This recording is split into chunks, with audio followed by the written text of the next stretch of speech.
5, 4, 3, 2, 1, 0. They're guys. They do magic.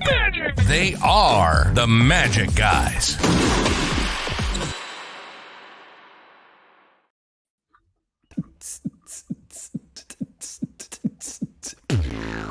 I like this intro. We didn't mess it up this time. Well, we haven't done it yet, so let's see. Hey guys, what's up? Welcome to episode 145 of the Magic Guys. I'm Josh Norbido. Over there is Nick K. I'm Nick K, not Doug. Yes.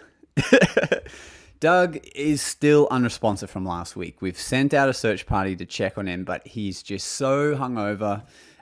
Did too many double lifts that his finger looks like this, and it's a real problem, guys. But the good news is we've put him in a home. Here to... We've put him in a home. It's the home for retiree magicians. Bro, he would make the best retiree. Well, we wrote a show for him. We wrote a show for him last week. If you didn't watch the show last week, we were talking about magic that's to be retired and thus be performed in a retirement home. And I'll tell you what, kids, it's the lit-ass show. So, go see Doug perform it. That's right. Yeah, that's from now on out. That's right. Yeah, we literally wrote the show list for retiree homes now. So the shows are going to be off the chain. What's up, Noah? What's up, John? What's up, Tim and Tom? Tim and Tom. And there's a problem. There's going to be two Joshes in today's podcast. We'll fix that up. But fear not, with today's podcast, Doug did see that obviously when he's away, when Dad's away, the kids will play and run an absolute muck. So Doug took it upon himself to get not one, but two babysitters, which I'd like to announce. The first one, the amazing... I believe owner of Deuce Gala, Mr. Buck Bowen, and the amazing creator of the Lucky Ladybug. Please join me in welcoming both Buck Bowen and Joshua Ray.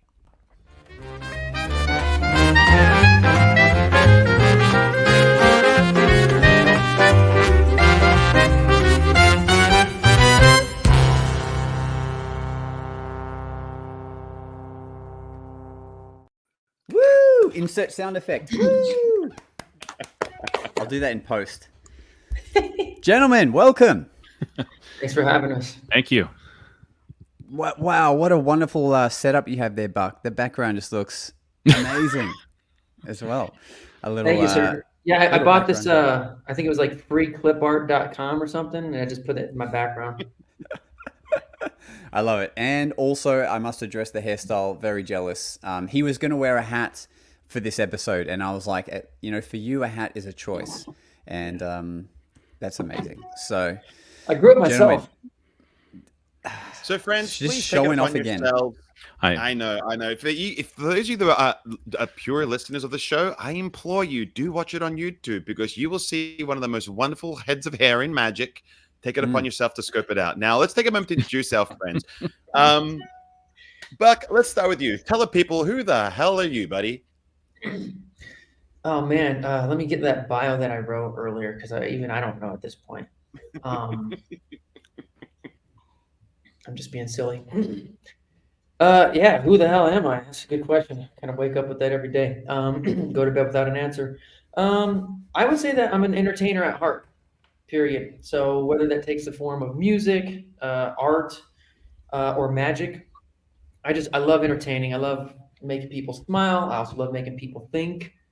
And so for me, magic is kind of the perfect vessel for that, because there's just so many different forms it can take, where a trick can be a lesson, a demonstration, a philosophical musing, or in most cases with me, a gag. Absolutely. And not to be forgotten, the wonderful Mr. Joshua Ray. Please tell us, Josh, tell us all about you. What do you do? What makes you think? I think about a lot of things. Not quite as much as I don't think quite as much as Buck. Sometimes I act before I think, but I do love creating. I'm also deep into music. I think music was probably my first performance art. But theater, music, I love art, and gardening and juggling and magic and mathematics and teaching. So I'm a 5th grade teacher by day, and then I usually say I daylight as a 5th grade teacher, and then I do all the other stuff when I get home and I can finally get to work. So, as far as the government's concerned, you're a 5th grade teacher on paper. Yeah. That's phenomenal. It's great that we have such a musical background here because I used to be in a band. So early. Damn. Wah, wah. Yeah, I'm getting right in there, friends. I'm getting right in there. That's fine. And pro tip, that was Nick's piss that he was drinking.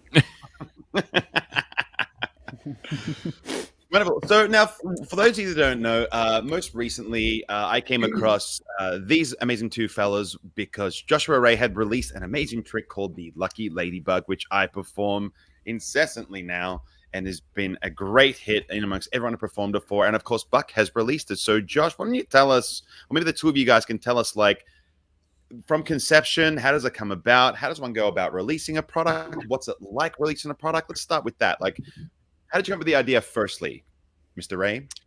So I spent, I have 2 younger kids. Well, they're younger than me now. Now they're both teenagers, but they should be younger than you. That would be hard to do that opposite. Well, you know, time travel is quite, it's a Benjamin Button sort of thing. But they, when they were much younger, we kind of visited the local magic shop, and they bought one of those. It was a trick that had some really crappy cards, and it was. When I say it was a magic trick, it was more of a gag, right? And it had a cockroach on the bottom, just like this really awful, crappy looking cockroach with a piece of foam adhesive. And the thing was, you have the magician and then the screaming lady and the cockroach, and there was no magic to it. You pretty much just flip the cards over and the cockroach is gone, and then they turn over their hand and they scare their mom. And that's pretty much as far as that trick ever went. I think they performed it once. They got mom freaked out, and then it went in a drawer. And I always loved that idea. And of course, there's a ton of tricks out there like that. But I wanted something that was a little more magical and something that could be played for any audience at any time of year, and so ladybugs have always been kind of a special thing in our family. We watch the life cycles here in the trees and in the gardens. My daughter once, we were out in the garden and she found a ladybug, and I said, "Oh, look, Ellie has a ladybug." And then I look back and I'm like, "Where's your ladybug?" And she goes, it's like crawling up on her tongue. So, oh, wow. And she didn't want to give it back. So that's, I think that's what sort of inspired it. Was, ladybugs are cute and exciting, even though if you look up close, they're pretty, they're pretty frightening, just like any other bug. But for some reason, they have a very a gentle sort of reaction for most people when they see them. So. And then how did you get involved with Buck with regards to like developing the trick and releasing it and so forth? Because I think a lot of people think about that sort of thing, but wouldn't know how or even where to start. So where did Buck come into the equation when it came time to release this idea? I can let Buck chime in on that, because we've known each other for a while, way before this trick was released. But yeah. So yeah, me and Josh have known each other. Me and Joshua Ray have known each other for 6 years now, probably something like that. Maybe 6-7 years, close to that. And I'm always looking for ideas. That's like most of the problems. Like, we got so many ideas, and it's like, how do we make a trick out of that? And it's like, you don't, man. That thing sucks. Move on. But when Josh mentioned the ladybug trick, I was just sold instantly. I'm like, dude, that's it. That's all I care about. I was working on my own effect, and I'm like, this. I don't know what it was. Something about it just was like, this is going to be a hit. Like, it just, there are tricks where you got to, think about who you're going to perform it for. Would this make sense? Are they going to really get this kind of humor? It's a gag, so you can't really do it in this environment. But when he told me about Lucky Ladybug, I just thought, dude, this is as close as I'll ever get to a perpetual motion machine in terms of input versus output. It's like the amount of work it takes to get the incredible I don't even like saying reactions. It's more like a response, you know. There's not many tricks like that where, you know, within 90 seconds with next to no move, you can get such a cool, endearing response from somebody. And so, yeah. And he said, "All right, cool." Yeah, I mean, we were up here in Northern California together for a while. Buck had a Monday night jam session that he was running with a bunch of guys, and I crashed it once or twice, and then kept showing up, and they kept asking me to leave. And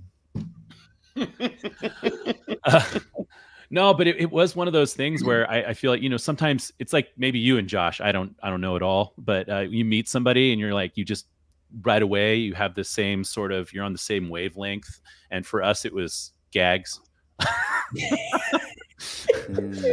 But it was also a passion for like for old magic, right? Stuff that you know, everyday objects, things that you kind of ignore as magicians when we see all the latest and greatest new products out there, and the, you know, big giant digital smoke machine that you can wear on your arm or whatever. And that's Mine's awesome. Still arriving. Yeah, right. It's like awesome and cool stuff, but there's something really just kind of nostalgic about, you know, being able to, or I guess nostalgic isn't the word, but magical about being able to walk into an environment, pick up a napkin, and do like a 10-minute routine with a napkin and a couple of, you know, pieces of silverware or something. So I think we both right away picked up that we were kind of interested in that same sort of thing, and been doing it. I mean, if anyone wants to do that style of magic, one day, Nick. Yeah, but that reminds me of like if you guys have watched Paul Daniels' box set Bravura, he has like a whole set on dinner table magic where he's like, he starts off with a plate and a bread roll, and he's bouncing the bread roll, you know, throwing it off the table, it's bouncing back up. And then he actually doubles back to that bread roll at the end when he's made a coin vanish, and it ends up in the bread roll. And what you don't know is when he's doing that gag, he's like loading this freaking coin into the bread roll for later on. Genius stuff. But he didn't eat a ladybug, but, you know, like he was on his way to greatness. Anyway, as you were, sir. Nick, you wanted to say something. Well, just you know, the curious thing about like when you're creating magic or when you're marketing magic, it's such a difficult thing to do, and it's almost like people are just constantly putting out stuff erroneous if it's good or not. Yeah. What are the sort of things you look for, Buck, when you are releasing a product? Like, what tickles you? How much money can I make off this? All right, good answer. Next question. That sounds like something Nick K would say. I've said this before, and I'll say it again. My goal in life in general is I want to make as much money as humanly possible at the service of others. Okay, you got to make that distinction, right? Because capitalism gets a bad rap, right? At the service, not at the expense. And you know, there are a lot of good ideas out there in terms of magic, but it's like, dude, the cost to produce that, like the shipping alone, like it's a negative at that point, you know? And so that's, you know, again, like I sort of have those like little metrics that like the idea has to funnel through that first. Like what would it cost to make? Like, is it a shitty idea? Is it a great idea? Doesn't matter at the start. It just, you know, how much is it going to cost to make it? And then from there, it becomes about, you know, okay, how can I make this the most quality for the cheapest price? You know, China. So. Yeah, I hear that in China, copyright means copy correctly. So, yeah. Well, look, I mean, all a patent does is give you the right to sue somebody. You know. So, I mean, I like where this conversation is heading. This is my type of banter. You know what I'm curious about now as well is that like people used to release just DVDs, like a single DVD, which ultimately was like a lecture, but just recorded and done in a studio type of format. I think nowadays people are stopping that entirely versus going, here's a product and here's a gimmick that comes with that product. It seems to me the formula to making money as a, supplier like yourself, Buck, is to have something that you buy and a gimmick is included. Do you still see the value in doing the old school thing where, like, I'm looking at my DVD collection above me now, and it's like, you know, Matthew Wright with the Unusual Suspects, where you have to make a lot of the stuff in that effect, you know, with like the 7 or 8 routines and that single DVD. Do you see value in releasing stuff like that anymore? Okay, first question, because I know this is on all of our minds. How many Aldo Colombini DVDs do you have up there? Just, I gotta check. You're like 3 and 1 VHS. And for those that for all those youngins that are listening, a DVD is a video that would be on your laptop that's not on your laptop, and you have to take a physical item, put it inside your laptop, and then it will let you play the video. There you go. Yes. Okay, so so the question is about so I want to be, so is it about like releasing something that then the person has to make their own?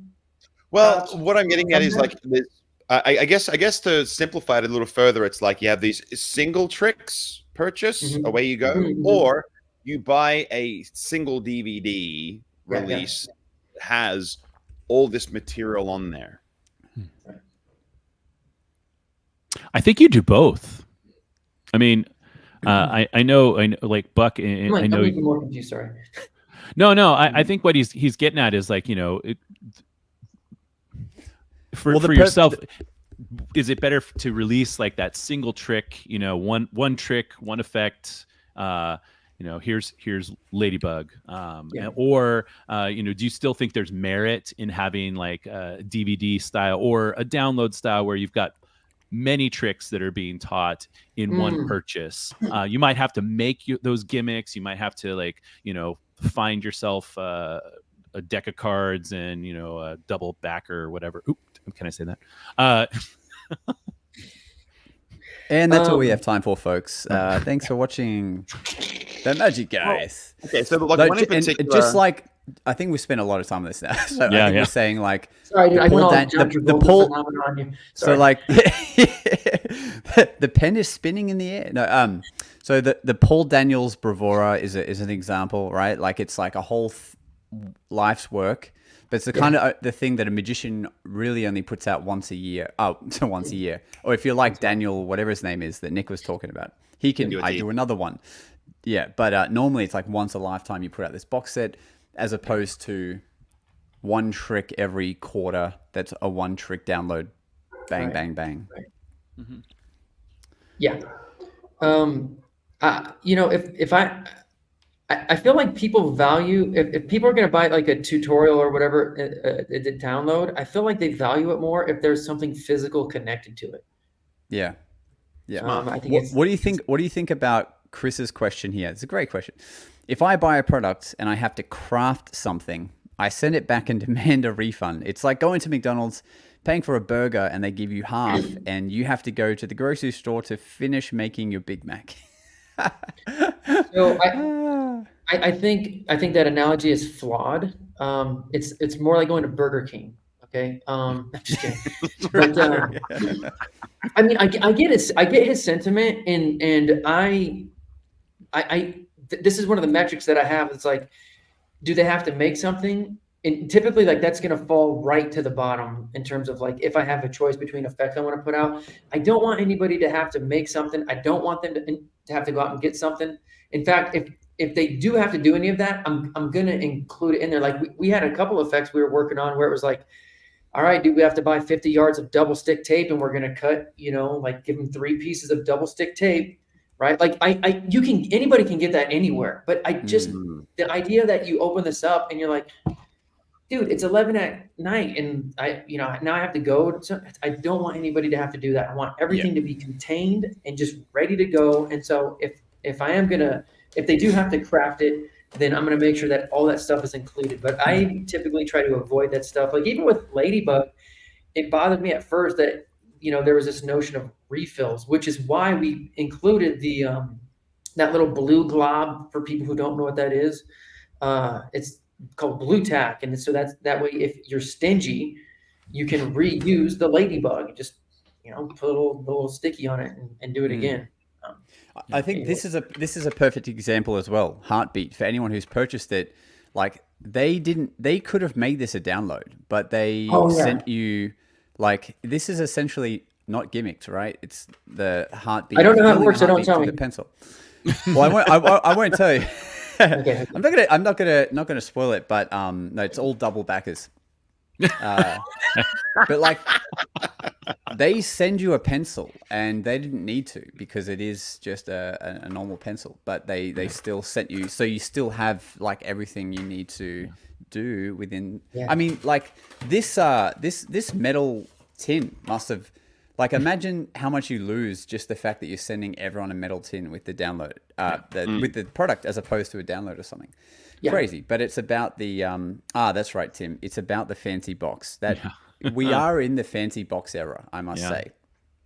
Well, and Nick, I actually still think there is value in those DVDs and those that of here's the stuff you got to make, because there is a certain, that is who I am. I'm a person who likes to make the stuff. I want to get my hands involved in it. And typically, if somebody hands me something, even if it's a product that's like ready to go, like, the box is, everything's there, I spend like 45 minutes to an hour like modifying, changing it, making something a little different for myself, because I think it's a frustration count. That's right. No.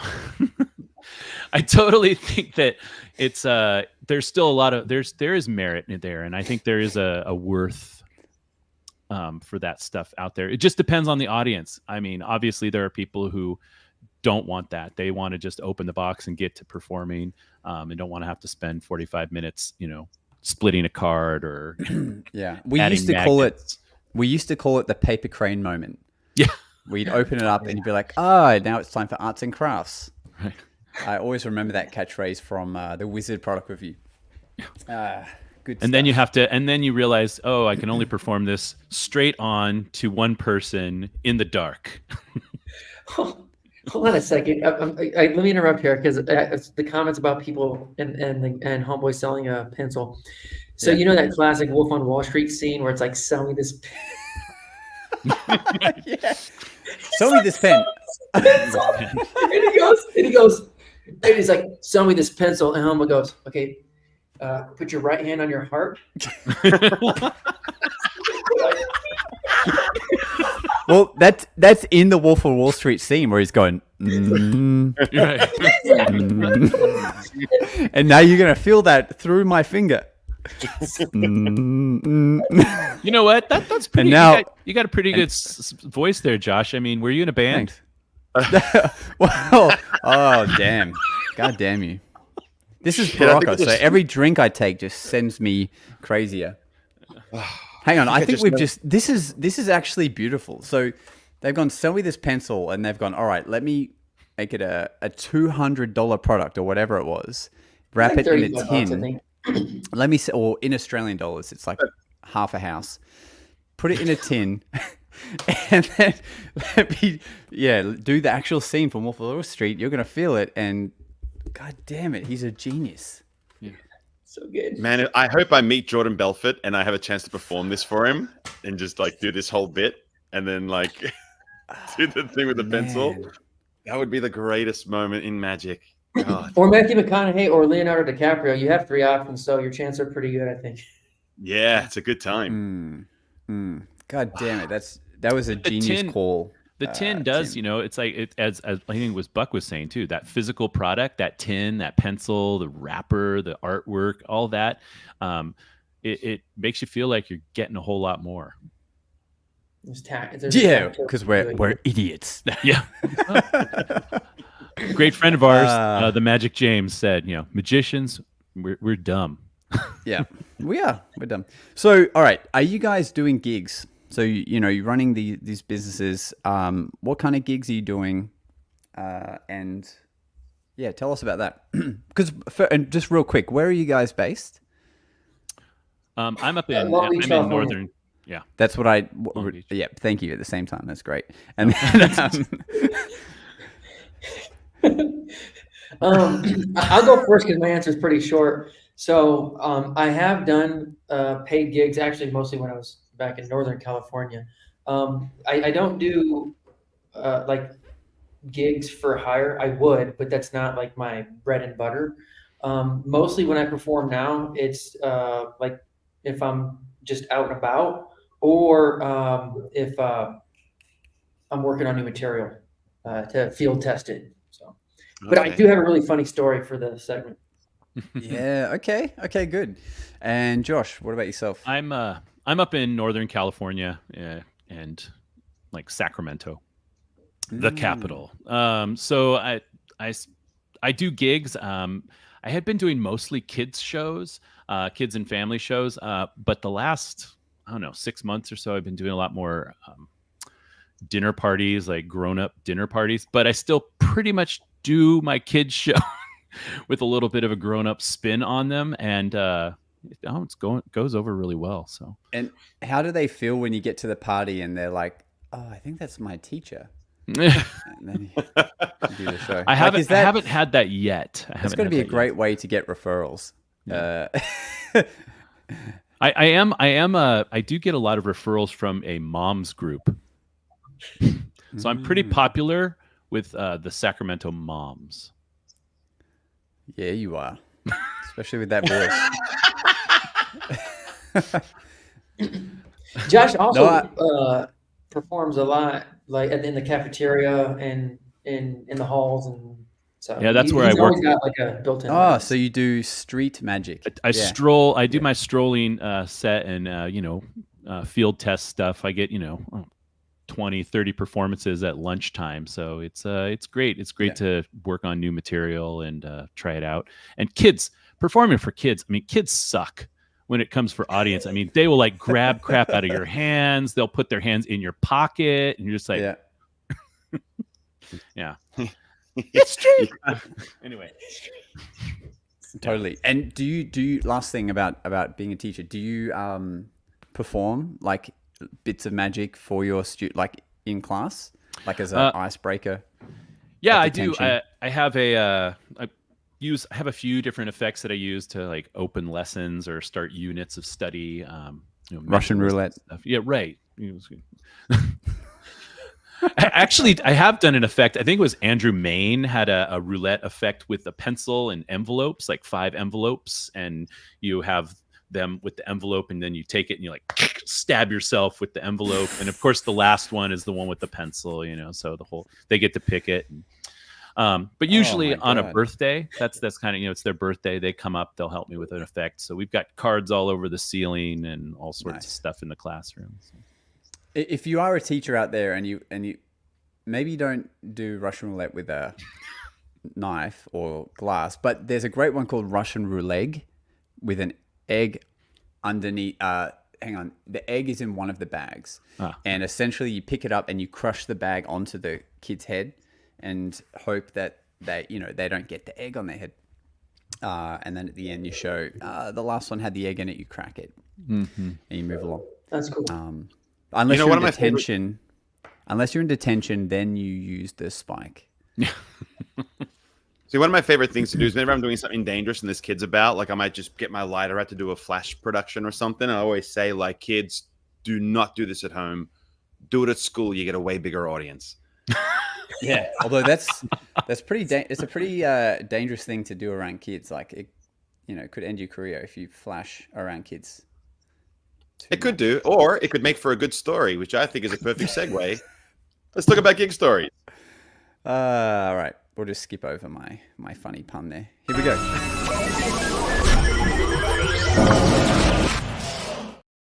Gig stories are a little moment in time where we like to share stories for posterity about either performances we've done while doing gigs or just hanging out in the cafeteria like my good friend Joshua Ray. Starting this week, let's go, Buck. You got a good story, right? Well, I'll let you guys be the judge of that. But yeah, so this is 2019, San Jose, California. I'm doing an 8-year-old's birthday party. And but at this point, I've maybe done a couple kids shows, but it's not really my forte, right? So despite knowing that in general, card tricks aren't really the thing to do for kids. I mean, if you ever see Chris Capehart perform, like he can do cards with kids and it's just an absolute hit. But that's, I'm not him. And so anyway, I'm getting tossed about a bit with the kids and it's fine. I'm making it work, right? The parents are just off, because I'm the babysitter. And the grandma's hanging out, but she's like on her phone, I guess, tweeting. Anyway, so I come to this sort of the finale of my show. I'm doing the like flower box production, and at the end, I like produce an apple, and I take a bite, and I'm like, oh, no, what was that? Oh. And then I start doing the mouth coil, right? And as the coil comes out, the kids just lose it, right? And they it's not a stage. I'm like in a living room, just like on a step, and so they rush me, and they start grabbing the mouth coil, and they're all like pulling it out. Dude, this was like completely Lord of the Flies, right? They were like pulling out. And this kid was like stomping on it. He was like, oh, and I swear to God, dude, grandma was like just like YouTube live. She was like, oh.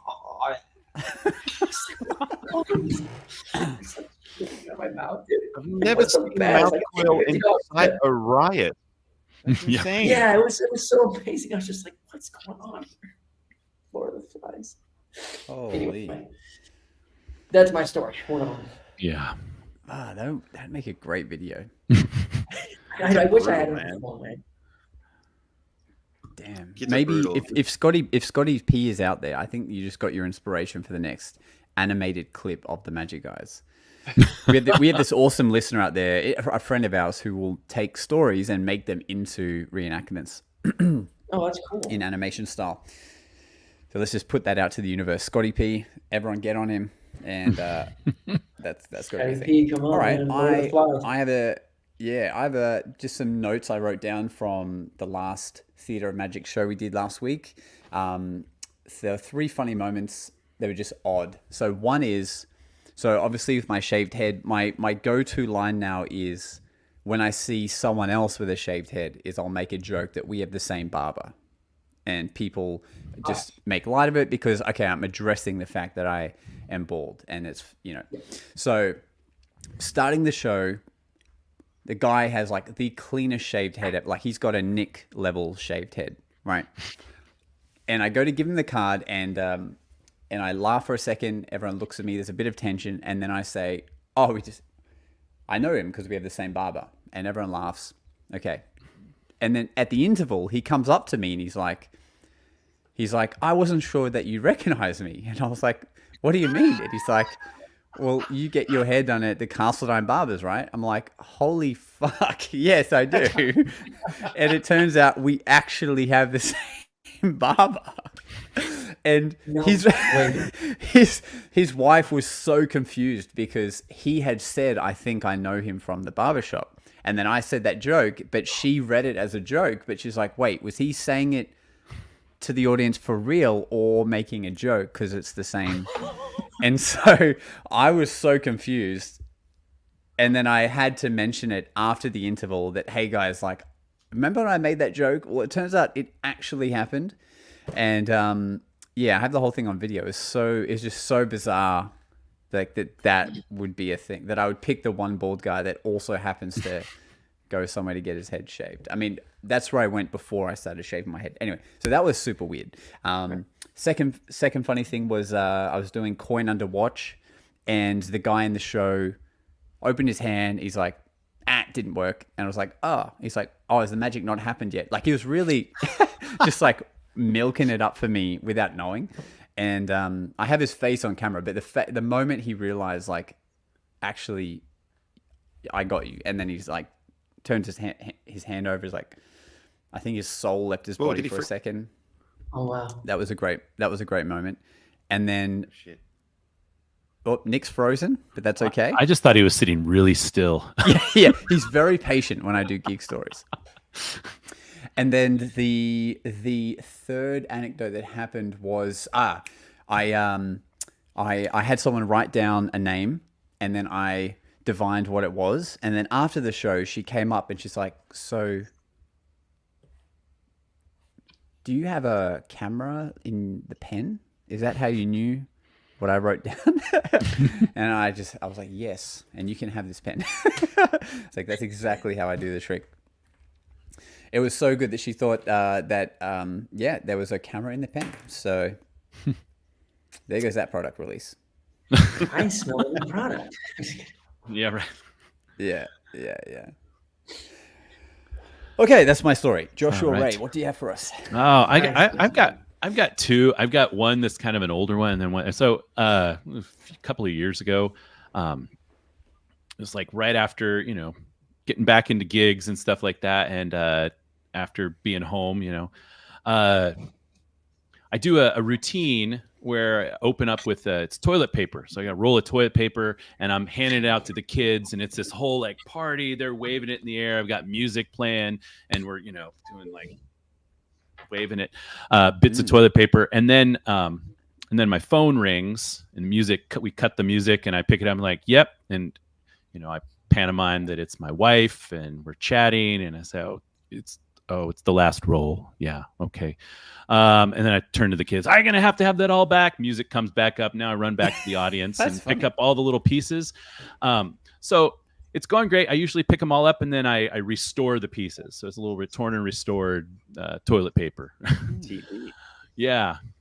But I get to the last kid, or last couple kids. This one kid's sitting up front, and he's got his toilet paper, and he's waving it for me. And I go up, and as he goes first right into the toilet paper, and then hands it to me. And he's got this look on his face like he's so excited to give it to me. So I just take it, wad it up in there. It kind of actually worked as a method because it stuck all the pieces together. It was easier to ditch. So, but that was the first time someone actually used the toilet paper. So at least it was just boogers and not. I was going to say, at least it was boogers and not used the way it was supposed to be used. Yeah, it was like, stick that in his butt and like, anyway. The other gig is more. The other thing is more of an uncomfortable moment. So I've started.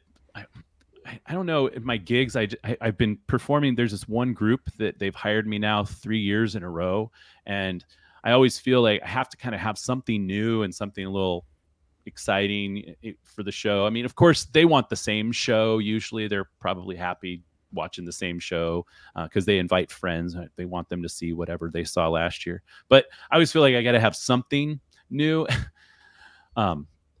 So I came up, my son, and we were walking through a store, and he's in one of those. My son's 6'5", and he's like, I hear him say, "Dad," and I turn around, and he's in one of those kiddie play tubes, the little like expandable tube tunnel that kids can crawl through, and he's like doing this worm dance or whatever. And so immediately I take out my phone and start a note, that I'm gonna. So I buy one, and I come home, and I put together an entire escape routine from a kid play tube, along with like some like AI generated, background music, like, very ladies and gentlemen. Right? Yeah, it's pretty epic. And I was practicing it in the house, doing all sorts of moves. And of course, my kids are thinking I'm ridiculous. So I show up to the gig, and I thought it was going to be mostly the same people. Well, it's mostly new people and two of the same people. So I'm thinking I'm in a crowd full of friends, and really it's just a crowd full of strangers with these two people who hired me. And it was really uncomfortable, but I just went through with it anyway. I was like, well, that was my opener. I mean, I have two people holding up a curtain, they drop it, and there's this music, and I'm in this tube, and I have a video. My wife was there too. She has a video of all these faces of people just with this look of incredible uncomfortableness. The two people who hired me, they're laughing and having a great time. Everybody else is thinking, wait, what? Why are we here? What's this guy? So about halfway through the 45-minute intro, no, it was probably about 3 minutes, but it felt like forever. The best thing is, like, we're getting paid to do this wacky stuff, right? So what are you doing with your life? Yeah, right. Yeah. Bottom line is, I'm keeping it. It's staying in the show, and I'm doing it for It's very it feels very Rune Clan, and so I'm in love. I'm in love with the routine. So. So you do the whole escape, and then you produce one coin from inside the cylinder. Yeah, Pretty much. Isn't that like a Rune Clan gag? I want to do stuff. I actually have an idea to make like a foot on a pole that I can have in there. So at one point I can have 1 foot extended through the top and 1 foot through the bottom. So you can do all sorts of like weird contortion sort of joke gags. Again, Well, it's a gag. Are you guys familiar with the illusionist Raymond Crow, or the Unusualist? He calls himself. No, I don't know. He's from Australia. I would say you'd recognize if you saw his clips. Like he went world viral before viral is a word, from doing his shadow hand routines to What a Wonderful World. But he's toured the world with the Illusionists and amazing guy. Anyway, he does a routine with like the air conditioning vent style tubes that you get, like the aluminum ducting. Yeah. And so he gets in one and he expands it up and he grows like with it, and he'll go like 10 feet in the air.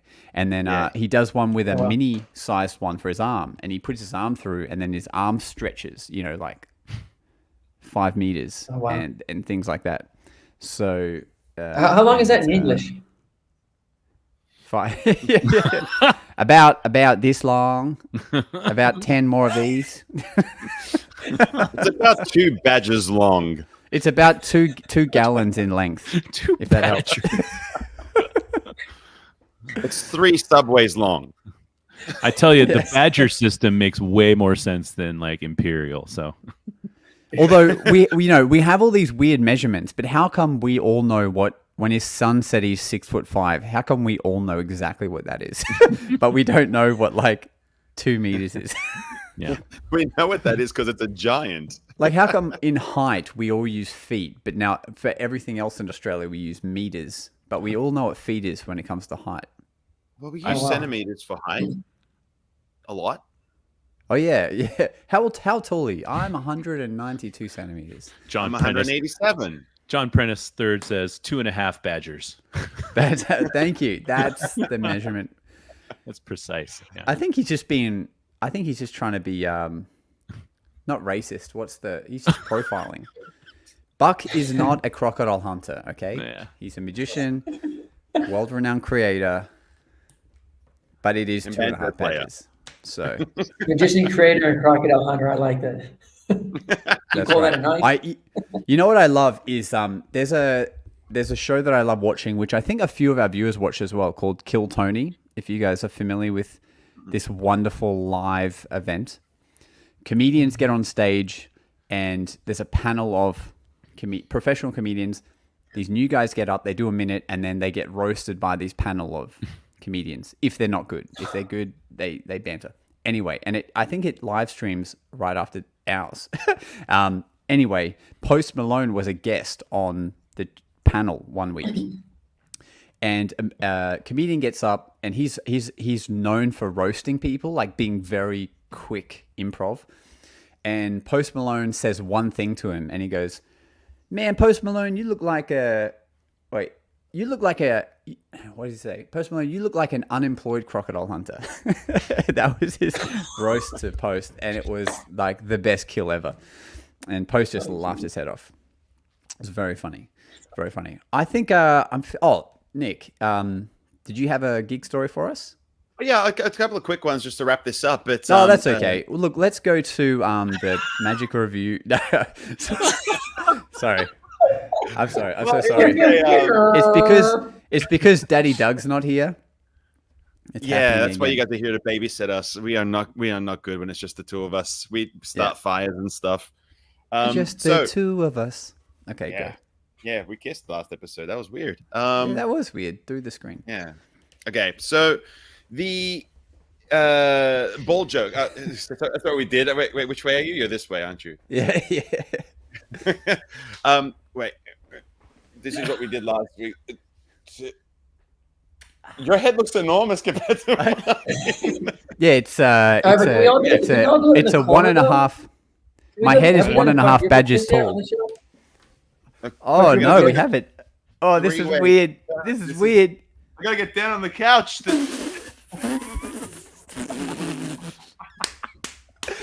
the fuck? What happens when Doug's not here? Oh my god. Oh my god. For anyone watching this, I'm so sorry. I think we just got an explicit tag, and it's like we have to. This is how we have to get every guest to do that now. A 4-way kiss. That's right. Okay, now before we start the show, we have to kiss. That's my kind of 4-way matrix. That's crazy. Saying that we shouldn't do this. In the French kiss, it was like we shouldn't kiss our spectators anymore, but you should totally make out on a podcast. Oh man. Far out. Okay, so bald I feel guy so jokes, much closer. right? Bald guy jokes. Whenever I see someone like when you're bald and shaven, you look like a potato. But when you have a beard, you look like a potato with a beard. And so basically, there's a lot of men out there who are like myself, potato-looking beard men. And so whenever I'm performing away and someone standing next to me looks the same, typically I'm at a corporate, we're both wearing a suit. I'm just like, dude, we're like the same. I'll just give him the cards and leave. I'll be like, you got this, yeah? I'll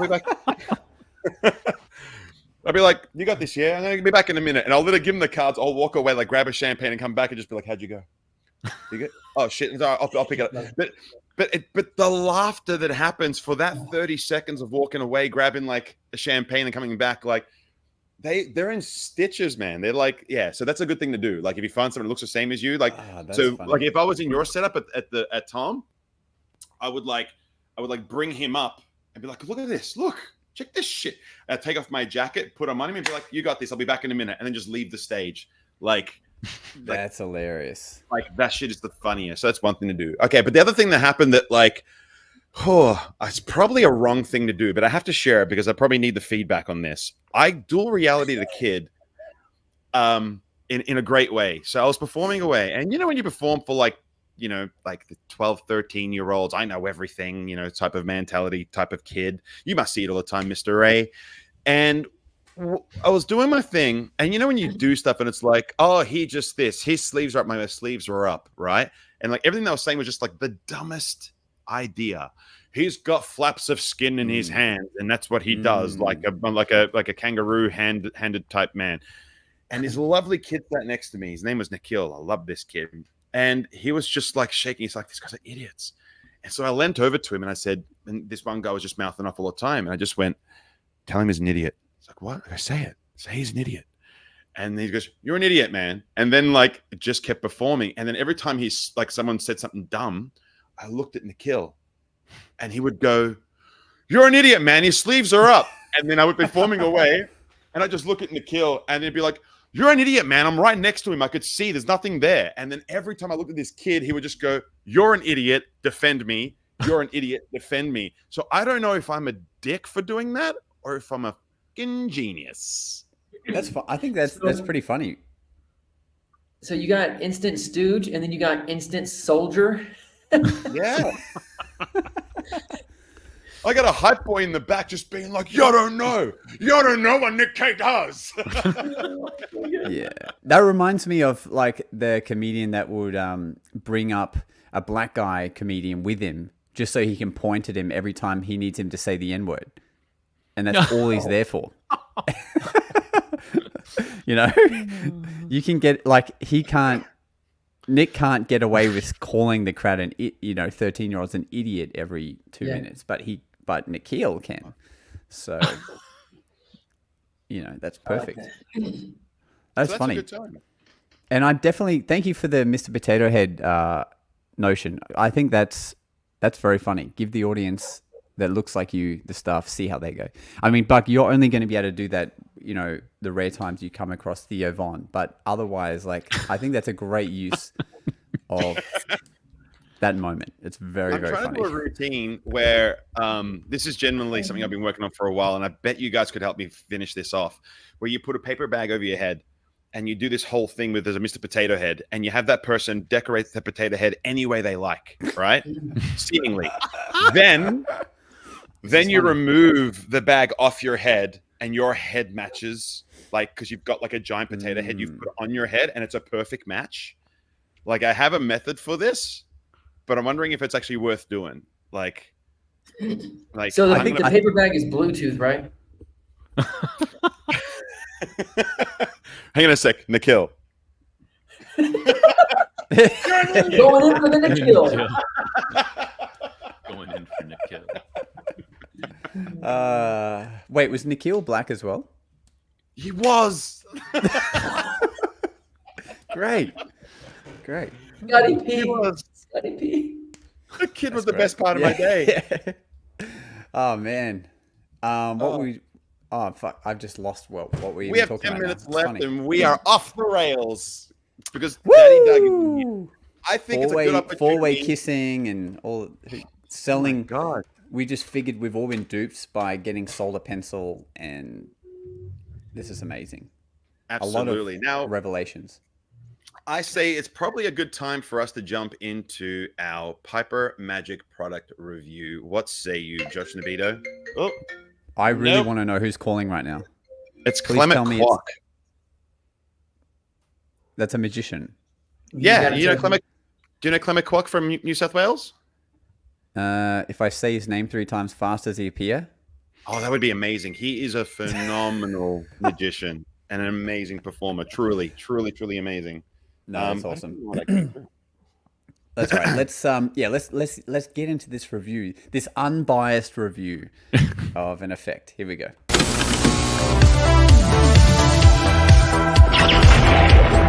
Hyper Magic product review.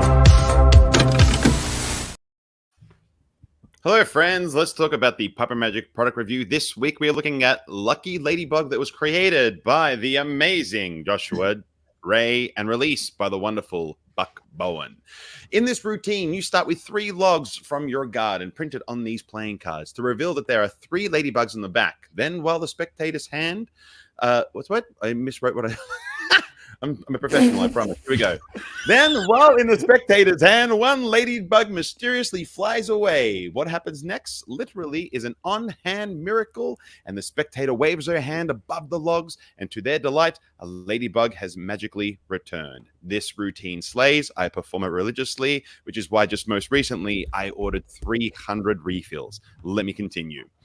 What you get in this package, in this beautiful, neat package, you receive 3 plastic playing cards, which is super duper handy. Why? Because kids are gross and you're going to perform it for them, and you'll be very, very kind enough to wipe down those playing cards and perform regularly.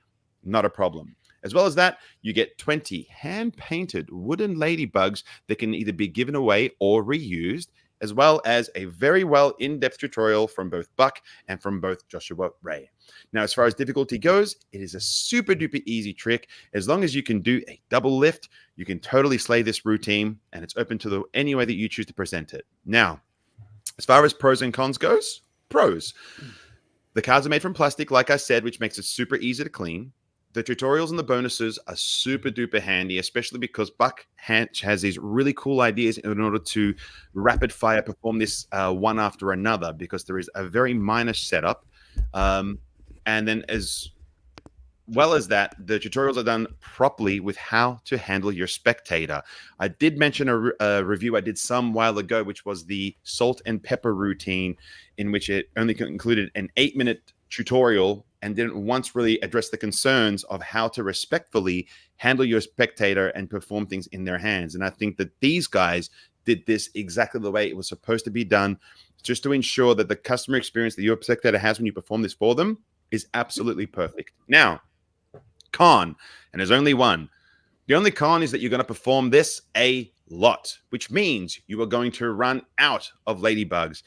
When you purchase this, you get 20 bugs. Within the first week of performing this, I was down 15 bugs because it was just such a hit. And people would say, oh, do it for my friend, do it for my friend, do it for my friend. And it just slayed. So I had to order an abundance as a result. Now, don't be upset.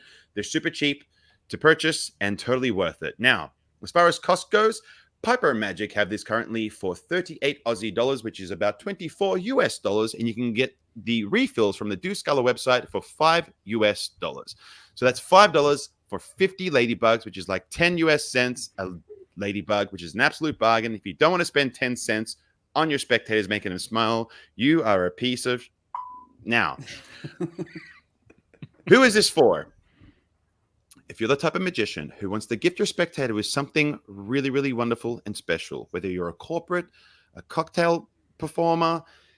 It does not matter. This is a wonderfully enchanting performance that leaves your audience with this lovely little memento that you can help to create really beautiful magic moments. So if that sounds like you, by all means, get it.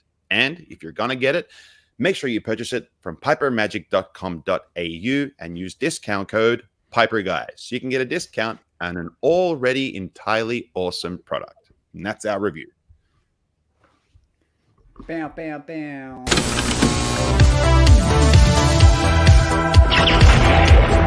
Piper Magic product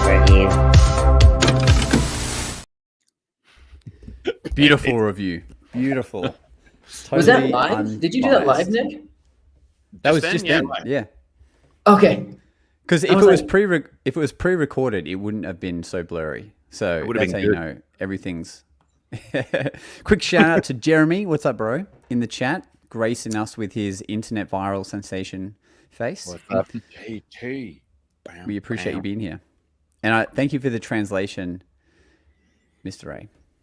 0.875 badges. Wow. Yeah. How'd you do that? I can see you in person was- here, and also teaches math. commented. Yeah, I'm a math teacher. I mean, That's we're right, that's right. we're studying badgers and Mushrooms. and yeah, right. Badgers. Well, mushrooms is 6th grade, so you know. Yeah. In the South, we learn about mushrooms. Badger conversion is a 5th grade standard here, so. Yeah, yeah. It's like compounding interest. When are you ever going to use it? You know, when do you need to know about Compounding this stuff? badgers. So Nick, I wanted to say something in about the gig, right? So the last gig I went to, it was a strolling gig at a street fair, and I only brought 3 tricks. I brought Ladybug. I brought a coin 26-cent trick, like a copper silver variation, and I brought a deck of cards. I don't think I ever took out the deck of cards to do anything else, and pretty much performed Ladybug. I think I gave away, or I probably ended up performing about 30 times that day, because usually that's the one, and then that's all they needed, right? I mean, that was a great little moment, and most people, they're on their way. There's a bunch of stuff to look at there. So, but yeah, you could blow through those Ladybugs pretty quickly, and I would say that is a negative. But the positive thing is there's lots where they came from. Yeah, I mean, it's like it's like any good effect. Like healed and sealed, you're getting a new can every time. Card tricks, you're getting a new deck probably for most, each week, because you've signed and given away decks. So it's not really a negative. It's just, it just means you're doing good stuff. If you're going through them, it means that you're doing your job. It's a good problem to have. A couple of things I'll say here. If you're doing cups and balls, you're buying fruit, but you never hear anybody bitch about that. Period. Right. And then number 2, shout out to Frank Finley. This guy got the effect, and he's just always posting positive stuff about it. He actually went out and printed his business cards with a garden on the back. So after he performs it and he gives them their card, they put the Ladybug and the garden on the back of his business card. Wow. How incredible. He even bought the domain magicladybug.com. Yeah. So that he use it to redirect to his homepage. So Isn't that amazing? he went all in. Damn. So good. You got a good product and you can influence a magician to that level. Jesus, Oh, that man. is great. Yeah, bless that guy. Dang. So Buck, any Deuce Gala Magic? Any plans for the upcoming months? So it's funny. I was like, Josh, we're not going to mention the Christmas effect because I don't, because it's going to be a one-off thing, and and in 2 months we'll have dated this podcast, but so a couple things coming up. One, it's called A Christmas Miracle, like COAL, and it's by the lovely Mr. Joshua Ray. Ooh. And we're only making 25, and it's all hand assembled and put together by Josh and his wife. And so when those 25 units are gone, that's it. But that's going to be a just really cool, fun. Talk about packaging, right? just this nice little kind of handcrafted, fun little festive effect. And then there's a couple other things in the work. I have two of my own that I think I keep putting off, probably for fear of success, right? But and then I just put out. It's called Magic Bullets Volume 1. It is. I'm really proud of this, by the way, and it's free, but it's a entertaining 3-phase routine that you can do with any deck of cards in any condition, anywhere. There's 0 sleight of hand, no prearranged setups, no salt, no sweat, no jokers, no joke. You don't even need a full deck. And I busted my a-hole to put that together, because if you guys have ever studied any like of the self-working material, it's always like, okay, guys, first we need 52 cards, and then the first 13 are going to be all of the same suit, and then up until 26 we're going to do, and it's like, for like the first 2 years in Magic, I couldn't play with cards because I always had to have my Fantastic Five set up, right? And if I start playing with cards, then the reverse, it was like awful. Anyway, you should have learned yourself the 21 card trick. Right. Anyway, so Volume 2 is coming out in December, and what's cool about that is it's like a gambling themed routine. So it's not Magic, right? It's more of like a demonstration of skill. But the best part is, like, you don't need to know how to play poker or anything, and you look super cool. And then the last effect is really all about the spectator, and so it's just this nice culmination of fun, because that's a big thing for me. Like, I always say, look, nobody cares about what you did or how you did it. They only care about how you make them feel. And I feel like that is missing a lot of time in Magic. Like, we buy effects that we think are going to make us look cool. We don't buy effects that we think are going to make our audience member look cool, which is what I love so much about Ladybug, is that your spectator gets to experience the magic with you. In fact, they're a part of it, as opposed to just being like a spectator. Like, watch, it comes to the top again. Do you need me to go to 7, Houdini? Is that sufficient? Watch this. Sorry. Good thing I got all the anger out pre-show, Nick. Maybe your aversion to card stuff was that you're handling them up here by your chest. By the way, we have this joke, right? Like, if you guys are ever at like a convention, okay, you're at a convention or you're at like a jams, and somebody does this, like, it's coming, right? You're like, fucking Elmsley count. Here we go. It's an Elmsley count. Yeah. It's like, the guy's like, hey guys, check this out, and you're like, oh god, all right. Yeah, or it's twisting the aces, something like that. Yeah. Or sponge dong. It's one of the three. Before we wrap this up, are you allowed to tell us what the miracle effect is? Yeah. In fact, let me just here. I'll just read it to you. Got my notes. And does so it says, come with a pencil? No. Unwrap the wonder with this number 2 graphite. Wait, what are we putting in the box? When you said handmade by Joshua Ray, it doesn't come with an actual number 2. Okay. So that's here's, not what here's the Deuce is. Not even the toilet paper? Here's the ad copy. It says, unwrap the wonder this holiday season with Joshua Ray's A Christmas Miracle, spelled C-O-A-L. Fun, festive, and downright magical, Miracle reels in your spectator, lets them off the hook with a laugh, then sends them away with a token of Christmas cheer. You start by establishing your connection with the man in red. Ho, ho, ho. Then have your spectator write down their Christmas wish on Santa's nice list, or so they thought. It turns out they must have been naughty, because their gift is a hilarious lump of genuine coal. But nothing to worry about. You are a magician, right? With a simple squeeze of the hand, the lump of coal transforms into a crystal diamond. Surprise and delight ensue. You elegantly close out the effect with humorous patter, then leave them with a personal memento of this jolly experience. Lisp included. I hope in the scripting it says insert hilarious patter here, and then produce diamond. Nice one. Insert your favorite hilarious patter. Yeah. Oh, okay. Nice one. Everyone, well, for 25 lucky people, we're gonna have to get in quick, I think. Look, man. Sorry, can I? So the only way to get it is by joining this Facebook discussion group. If you guys say no, we just want to keep it Magic Guys stuff, I won't post the link in the chat. But if you're cool with that, I will. No, post it. Yeah, I mean, you shared it with us before. It was like Illuminati. Well, I forget the second word, but yeah. No, post it. And so the links to Deuce Gala Magic and everyone's socials are in the description below, wherever you're watching or hearing this. We'll add Josh's in there as well. But if you are watching this after this and you think you might have time, reach out to Buck or Josh and they can send you that link as well.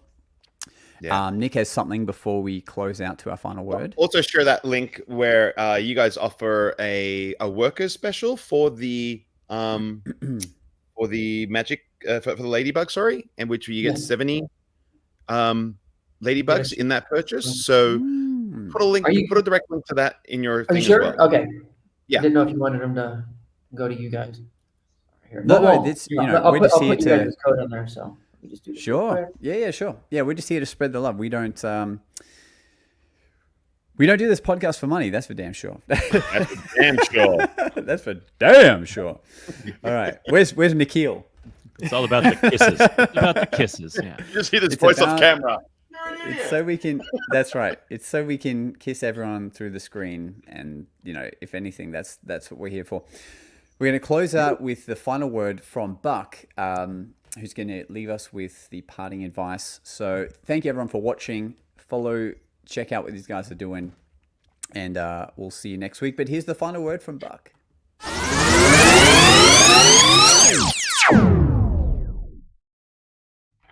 All right, listen up, bitches. Most of your problems are the result of one of two things in life. Number one, thinking too much without acting, or number two, acting too much without thinking. So put that in your gut hole and swallow. Thanks for listening. It's time for us to disappear now. But we'll see you again on the next episode of The Magic Guys.